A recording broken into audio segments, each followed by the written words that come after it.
Welcome to The Explainer. All right, today we're jumping into something pretty intense. We're going to unpack a text called The Crimson Judge and the Architecture of Becoming, which maps out this absolutely wild cosmic and philosophical journey of total transformation. Okay, let's just start right there. Right out of the gate, you can just feel the stakes here. The text doesn't call this a simple judgment, it calls it a fatal audit. This is a trial of your very existence, where anything less than absolute substance, anything hollow, doesn't just fail, it's completely erased, turned into liquid glass. So here's the roadmap for our journey.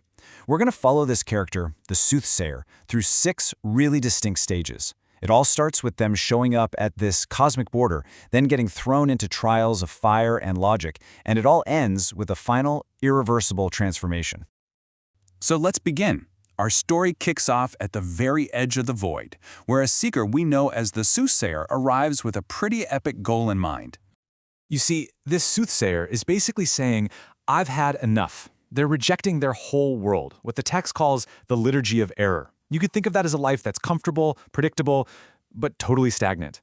Instead, they're chasing the dangerous promise of becoming something more, an Übermensch, that ultimate version of a person who forges their own path.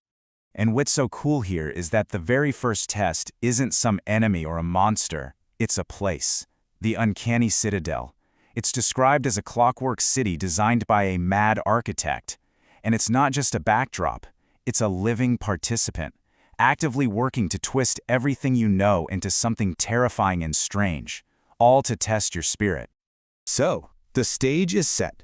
But what about the one running the show, the Crimson Judge?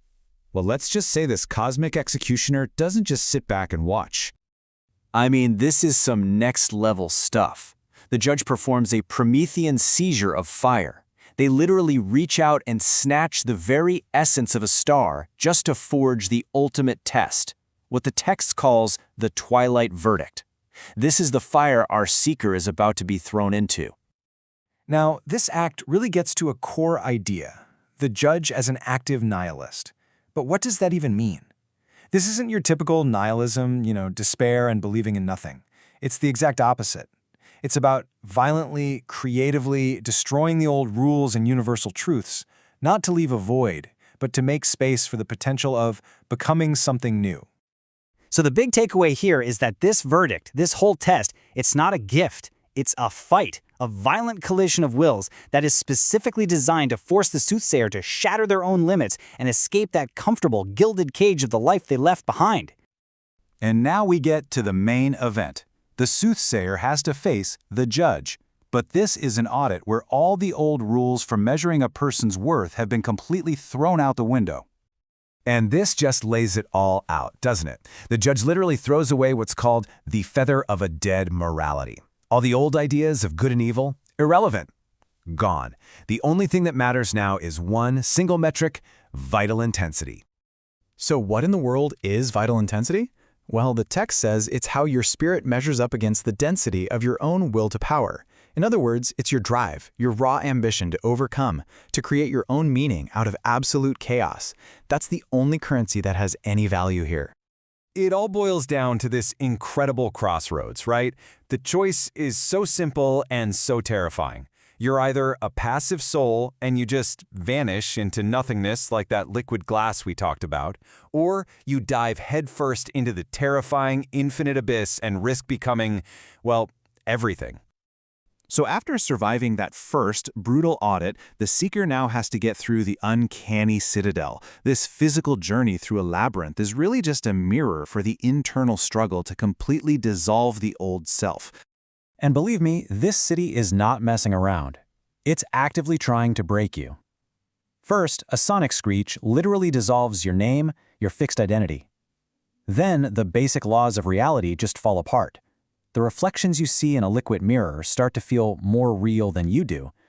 It's all designed to build to this final, shocking lightning flash of realization. Yeah, the entire environment is basically weaponized. The source calls this reflexive lethality. Every tick of a gear, every shadow, every single reflection is a constant test. It's a dangerous possibility that could either completely wipe you out or force the breakthrough you came for.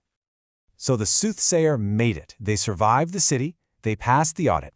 Now comes the final, irreversible moment of transformation, right at the hands of the judge. And you can actually see the change. The seeker is now surrounded by a deep gray aura. Now, this isn't the gray of being neutral or boring.